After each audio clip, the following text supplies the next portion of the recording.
Ration మాఫియాలో ఎక్కువగా ప్రజాప్రతినిధుల పేర్లే వినిపిస్తున్నాయి. ఇంకా చెప్పాలంటే ప్రతి నియోజకవర్గంలో కూడా రేషన్ బియ్యం అక్రమ రవాణా వెనుక ఆ నియోజకవర్గం ఎమ్మెల్యే లేదా ఆయన బంధువులు లేదా సన్నిహితుల పేర్లే బాగా వినిపిస్తున్నాయి. అధికారంలోకి వచ్చిన తొలి రోజు నుంచే రేషన్ వ్యాపారంలో మునిగిపోయారు. ఇంకా చెప్పాలంటే నమ్ముకున్న కార్యకర్తను పూర్తిగా పక్కన పెట్టిన అధికార పార్టీ నేతలు ప్రతిరోజు టార్గెట్ పెట్టి మరీ వసూళ్లు చేస్తున్నారు. 5 ఏళ్ల పాటు వైసీపీ నేతల పెత్తనం కారణంగా ఆర్థికంగా ఇబ్బందులు పడిన టీడీపీ నేతలు కార్యకర్తల పైన ఎమ్మెల్యేలు ఏమాత్రం కరుణ చూపించడం లేదు. కొంతమంది ఎమ్మెల్యేలు వారి నియోజకవర్గాలలో అయితే కొత్తగా టార్గెట్లు పెడుతున్నట్లు తెలుస్తోంది.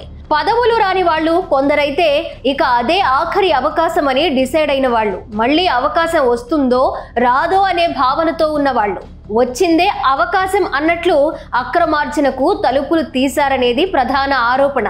కొందరు ఎమ్మెల్యేలైతే తమ నియోజకవర్గాలలో ఏమైనా చేసుకోవచ్చు, కానీ తనకు మాత్రం కప్పం కడితే సరిపోతుందని ఓపెన్ గా క్లారిటీగా చెప్తున్నారట.